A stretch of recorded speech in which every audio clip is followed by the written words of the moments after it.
Yeah. Yeah. Y'all know what time it is. Yeah. You just tuned in to the most exclusive podcast.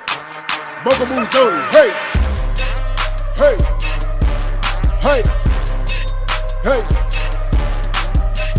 And I got one of the most decorated producers in the booth right now. Whodie, Slimm. Hey.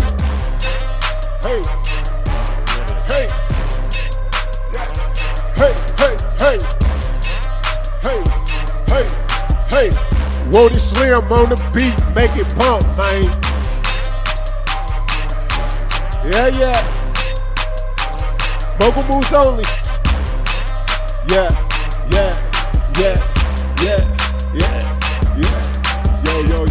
Yo, you just tuned in to the most exclusive podcast. Mogul moves only with your boy Big D the Mogul, aka Suge Diddy, aka Illuminati Jack, aka Big Thanos.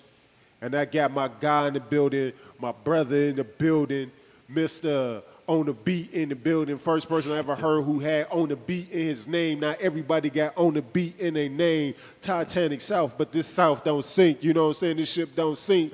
Ladies and gentlemen, with no further ado, Whodie, Slimm on the beat. What up, though? What up, bro? What's up, man? I appreciate you come rocking with me, man. It's been a long time coming, man.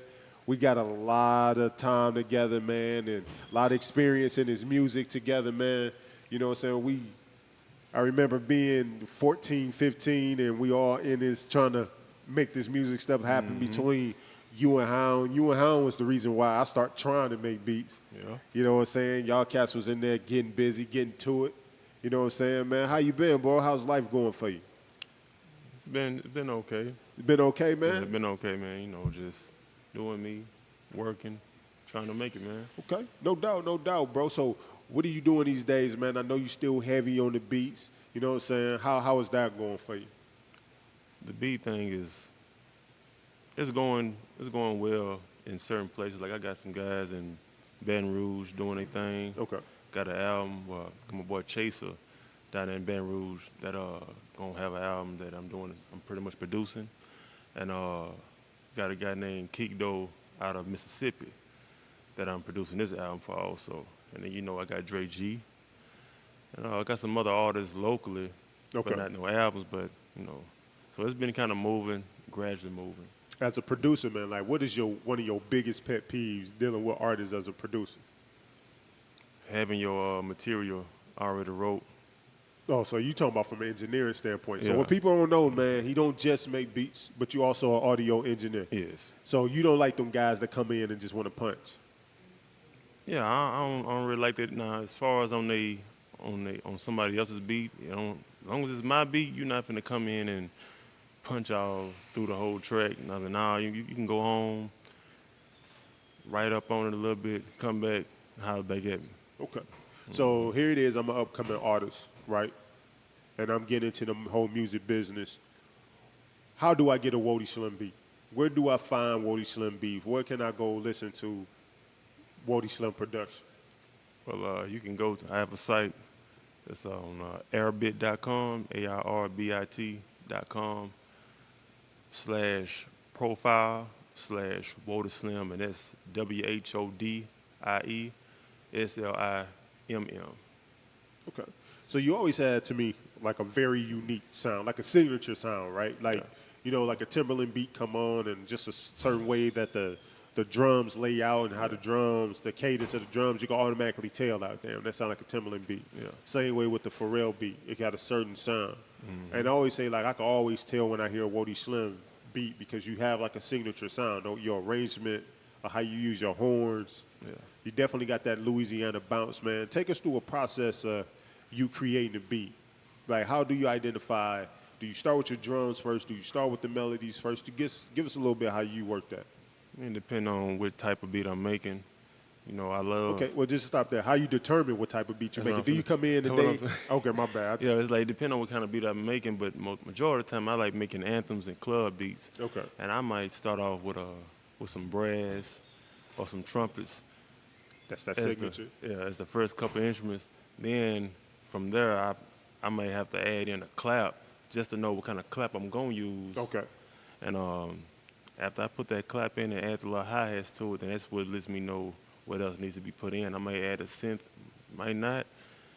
Because right now, lately, I've been trying to get to where I can only add a minimum of instruments and not fill it up so much. Okay. Because it seems like most beats don't have too many instruments playing, so it's a lot more simplistic. Mm-hmm. Nah, no doubt, no doubt. So tell us a little bit about your origin, man. Where you from? When did you start getting into music and making beats? Well, y'all know I'm from Cullen, Louisiana, born and raised. And I started producing at the age of, I said about 12 or 13. And, I say I mostly looked up to artists locally here like Nimp P, Fresh, what's the guy, ICB. Okay. And they used to have I call that Nimp assistant pimp. But like just seeing how they had everyone coming to their studio, and I managed to have the time to get a chance to be in the studio with them. Okay. Saw they set up, and the first thing I noticed, they was using Cakewalk, the old Cakewalk. And I was like, man, y'all using Cakewalk? I need to get this. So when I finally got my hand, well, actually, Hound had his hands on it. I got it from Hound. And that's why I really started making beats using Cakewalk. So who was making beats first, you or Hound? Because Hound actually learned, he went to piano lessons and all that stuff, right? Mm-hmm. But before the lessons, he was making them on Cakewalk too. Okay. Because when he showed, actually, I must say that, he actually showed me how to do the process, because I was on Fruity Loops, but as far as Cakewalk, I stopped with Fruity Loops and started using Cakewalk a little bit, using sound fronts and all that. And he made his own way, and I made my own way. I think I had the more banging drums out of mine. Okay. Mm-hmm. Okay. So like, all right, so you go through your process, you do your horns. You say now the style is a little bit more simplistic. Mm-hmm. Okay, so what are you using now? So of course K-Walk. Are you still using K-Walk? No, I'm using FL Studio. Okay. Have you ever tried Reason? Yeah. Matter of fact, the time when we was making music, when we collab, I was using Reason at that time. That's right. I remember that. I think you tried to put me on Reason. I did it for a little while, but I don't know. It was something about Reason had a lot going on. Yeah, had a lot going on. Had a lot of nice instruments, and it was something about that FL Studio. They kept on calling me, but then it's like a certain type of beat. The horns, they had some great horns on Reason, but something on FL Studio kept on bringing me back to it. I think FL Studio is dope. If you go ahead and get your custom sounding kits, if your kits is on point, there's no need to ever leave. I think now Fruity Loop stock. Yeah, the stock sound is trash. But Reason stock sound was like pretty almost dead on the instrument. Yeah. Was dope. But yeah, Fruity Loops was a lot easier, and a lot more simplistic. A lot of artists used to ask me like, man, what software you use or what you use to make beats with? And I say FL Studio. Oh man, your stuff gonna be whack. I said, well, I'm not using stock sounds. I don't use none of the stock sounds. They're like, well, if you ain't using the stock sounds, then what you using? I just go get them and beat and I play it. You made that on FL Studio? Yeah. I was like, yeah. I think that's pretty much like the staple for a lot. Well, I know some people that cook up in Logic. Now, Logic is something that a lot of guys been telling me about, and I feel like I need to move to. I wouldn't do it. I mean, my whole thing is it's like a car, right? Yeah. I look at all them little software programs like different cars. Like you got a Mercedes, you got a Benz, you got a Escalade. Like they still all do the same thing. They still all drive. It's just. I think they say it come with more better effects, like as far as the reverb, the delay, and all that. They come with better plugins. Man, you going Wave? What you need? Well, I'm already on Wave, but I guess when you be used to using the same things all the time, you want to see what else is out there a little bit. So have you started messing with UAD plugins yet? Universal Audio? Man, I never get, because you got to have the hardware, right? Yeah. Yeah, I never got that. Yeah. I tried. I started to, because you the one put me on that, but the joint dope. I rock with them. So working with artists out here. You curate beats. A lot of people, every artist I talk to, they bring up Whodie Slimm name as getting a Whodie Slimm production. That's staple here. How are you getting paid, man? How is it? Are you being compensated for your work, man? I know that's been an issue for a lot of producers out here, is really being paid, or artists, stepping up their budgets to pay their producers. Yeah. I can say pretty much the artists that you know of, as far as like the local artists that, as far as from down here, not too many don't like to pay. I mean, I'm not gonna give any names, but it's just I can count them on my hands. Just give the first initial. Just give the first initial. I mean, they're not paying you, bro. D. What's the second letter? G. DG. They name DG? The last name G. First name D. Well, what's the last name? I have Dre G. One of the main artists that pretty much, you know, he gonna come through with his regardless. But it's like you saying Dre G will pay? Yeah, Dre G will pay. I thought you said what Dre G at? I thought you said he wouldn't pay. Nah. Oh, who the ones that won't pay? Oh nah, I ain't. Nah. Bro, why you saving them? I'm not gonna save them. I'm just saying I'm not gonna. I'm not gonna load my business like that. What? It's no. They might want to start. They might want to get up and want to start. This will encourage them to pay. Nah. How much you charging for your beats? I'm charging $50 for lease. I have two types of leases. One is $50. The other one is $100 for the unlimited lease. And my exclusive is $500. Unlimited lease? I never heard that. It's almost like you have it exclusive, but you don't own the whole beat. You can't with a basic lease, you can't put it on radio. Okay. So with an unlimited lease, you can. Okay. But at the same time, I still own part of the beat. But when you get the exclusive, that's when you have the full rights to the beat. So when you do exclusive, you don't leave nothing on the back end. You just completely part way with the beat.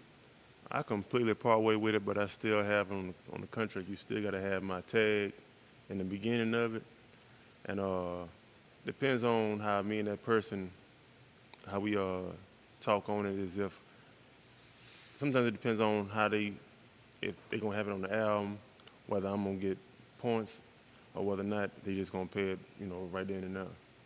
Oh no, I don't think as a producer I would ever give all my rights away. It's certain beats that I would give though. Nothing. No. I think it like this, right? Like you pay me $500 and then you go make $5 million. You think I want to know if a track's gonna go farther than $500? You don't know.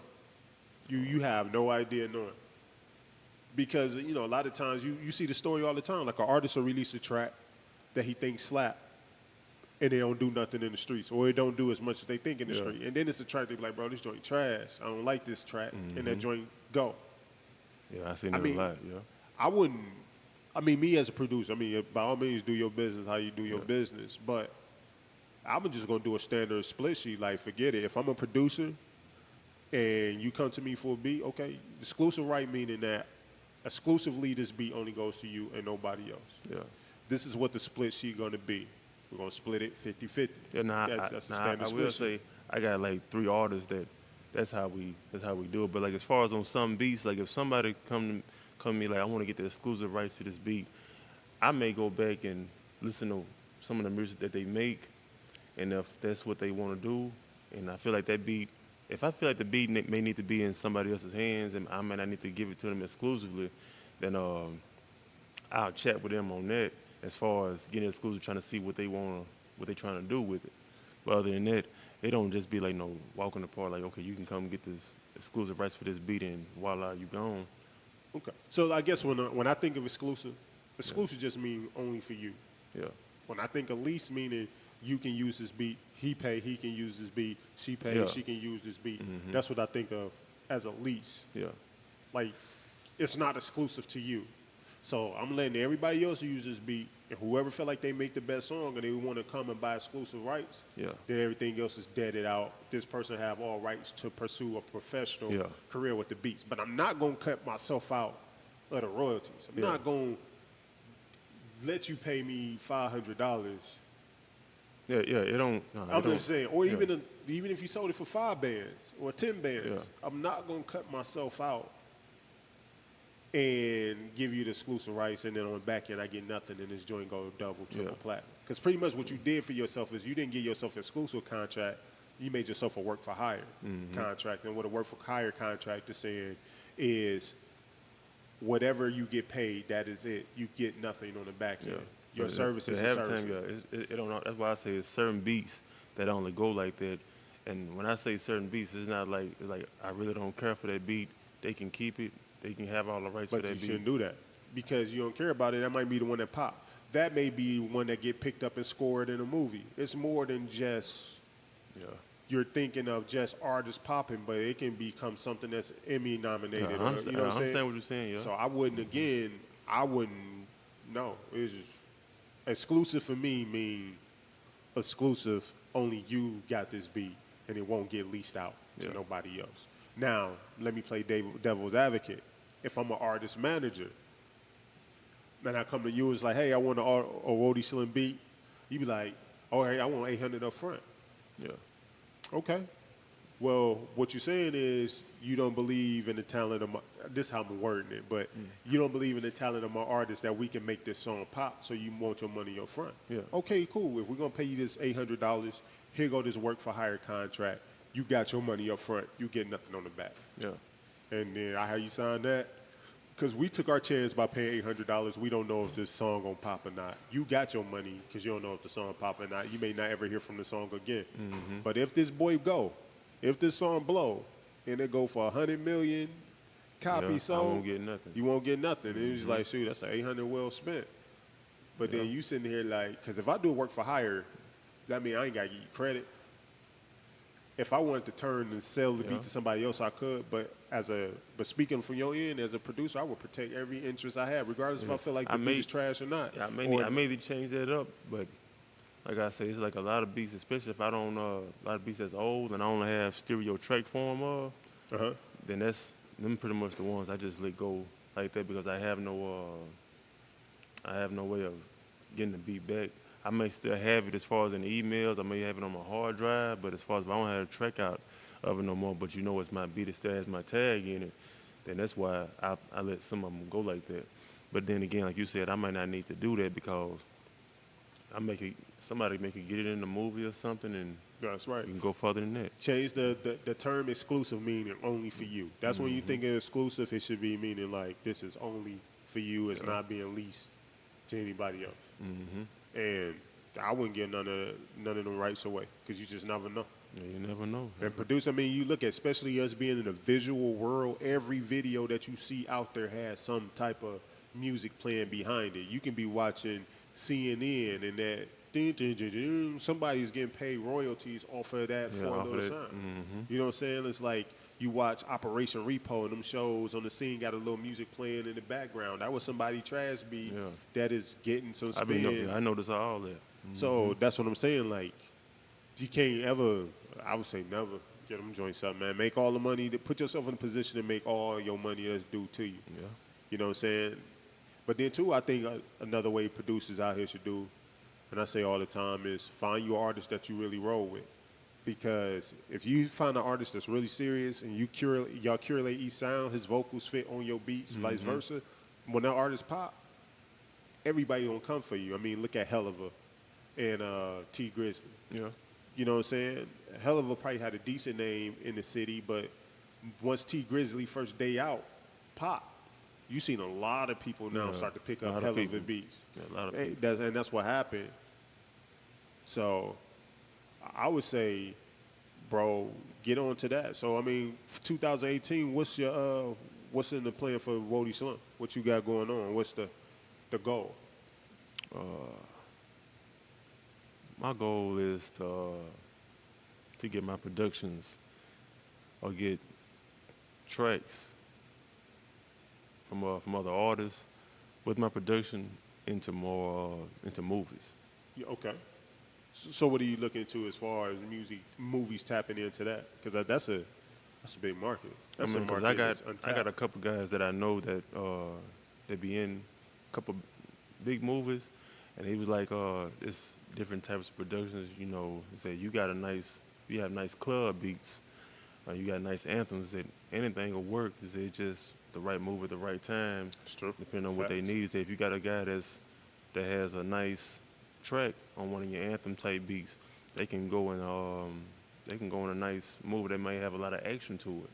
Okay. No, he said just, once you find he was telling me if I find someone that's I guess, an agent or whatever, because he was like, it's a hard game as far as getting your music in there. If you can find somebody on the inside that you can send music to, then it's easy. But I said, other than him, you know, send him to him and he'll get him done. But you know how you gonna do that? At You the gotta moment travel. right now, I don't know how I'm gonna do that, but I've been working. You got to on it. travel. Yeah. Like they be having all these film festivals, like Sundance and stuff like that. Yeah. You got to go. I tell anybody, bro, like when you see like if music is something you want to do, is film is something that you want to do, it's too many festivals. These festivals be having all these like mixers and conferences and social type of atmosphere set up for you to network. You got to get up and go. I think to me, like when I was talking to Interview Nip, I think one of Nip's biggest problems why he had all the talent, just like I feel like you got all the talent. But the reason why his talent didn't supersede where he is now is that he wouldn't go. And that's one thing I noticed, even when I made the jump to Bossier, Shreveport. Yeah, that's one good step. And I noticed that I noticed how when I started like mingling with everybody out there and people started getting to know me, more people was hitting me up for beats, studio time. And they let me know that, well, if I can jump here, then I need to be going to Texas. You know, hit up Houston sometime, hit up Dallas. So I need to, you know, go wherever something is going on at, because a lot of artists be telling me that, man, you need to come to Dallas. You need to come to Houston, man. We be doing stuff over at the studio all the time. You just need to follow through and set up one time, and you can make all kind of money. You can get all kind of connections. Yeah, I would not even concern myself with the money, chasing the money per se. I would chase the connection. Yeah. Because if you chase the connection, the money gonna get attracted to that connection. You know what I'm saying? It's like really getting your sound out there and getting it heard, bro. But you can't do it staying stagnant. Yeah. Like I think you made a great step moving to Bossier, to a bigger city. Yeah. You know what I'm saying? Because that's going to give you more access to resources. But I'm not saying you got to move to Texas. I'm not saying you got to move to Houston. What I'm saying is that you got to make it part of your trend or part of your lifestyle to once every 3 months, at least starting off. Yeah. I'm going to go somewhere. I'm going to find a studio. I'm going to build a relationship in that studio. I'm going to lock in and have artists come in and we just cook up. Or I'm going to collab with other producers. Like I said, if you came to Dallas, I got ear drummers right there in my studio with GT. You know what I'm saying? GT brought OG Macko to my studio. Post Malone, producer, they was in there like 2 weeks ago cooking up. You know what I'm saying? Like, but that's what you want to do. Like, that's what you want to be able to do, is build your alliances wherever you go. Go to Atlanta. Go to these 8-3Cs. Go build relationship with these studios and people that's running the studios. Go to these festivals. Get locked in with these people, man. So now you're not guessing, like, how do I get it started? You with the people who can, now you may run into the director of music for a movie. Yeah. And now you got that relationship where you can score your music. That's how you're going to build on relationships. But if you stay in here, you gotta, or even if you're here, you need to keep your ears to the street and see if there's any conferences like that that's, you know what I'm saying, somewhere around. And everything, they don't really have too much. They have some things, you know, but it's always something, it's like everything's always going on over in Texas. But it ain't too much of any events like that going on as far as in Louisiana that I know of. But I know in ATL there's always something going on. Texas always something going on. That's why I say I just, like lately, since I got this new job, I just been trying to stack up and be able to have a little money where I can actually move and be able to go out and do some of those things. Because at first I wasn't able to do nothing. You know, I'm a diabetic. I wasn't able to really, I wasn't feeling up to it half the time. But now when I finally noticed and I got a little push, I'm going to make it happen. So this is why I said let's do. Since none of that is going on in Bossier, let's get together and partner up and let's make that happen in Bossier, Shreveport. Let's find a venue that's pretty, you know, inexpensive. Yeah. You know, I got a lot of connections, a lot of resources. I get those guys here and that help build that brand. Like I do the artist-producer kickback in my studio with Say Cheese. Find a venue and bring Say Cheese to Bossier. Yeah. Artist-producer kickback where artists come in, they can play their music for Say Cheese. Producers come in, play their beats, cook up for the artists that are there. And let's create, we don't have to wait for somebody to come and do it for you. Let's just make it happen ourselves. That's what's up. Well, let's do that, man. But I think you got a lot of potential, bro. Your beats is crazy. You know what I'm saying? You always had that, man. You know what I'm saying? But I just don't want you to get stuck here. Yeah. You got too much talent to get stuck. So, but with that being said, man, again, can you shout out where people can go listen to them crazy beats? Y'all can go, people out them hot club, all genre beats at www.airbit.com/profile/Whodie Slimm. Whodie Slimm is spelled WHODIE No doubt, man. And you got it? You got Instagram, Facebook, all that stuff. Where can they find you on social media? Yeah, my Facebook is Prentice Prentice Prentice.Mills. That's PRENTISS.MILLS. Instagram is at Whodie Slimm, WHODIESLIMM 318. That's the same thing for my Twitter. No doubt, man. Well, I appreciate you come rocking with me, man. You found your niche. You didn't realize it, bro. Well, what you spoke out is what Bozier in here is missing, bro. And you can capitalize and build your brand on putting together these functioning, these events. And I'm going to bring these resources here, and we're going to link up, and we're going to make it happen. Already, man. Hey, man, well, Whodie, son, bro, I appreciate you coming rocking with me, man. Again, this is another episode of Mogul Moves Only with your boy Big D the Mogul, a.k.a. Suge Diddy, a.k.a. Big Thanos. And we out. You Already. did.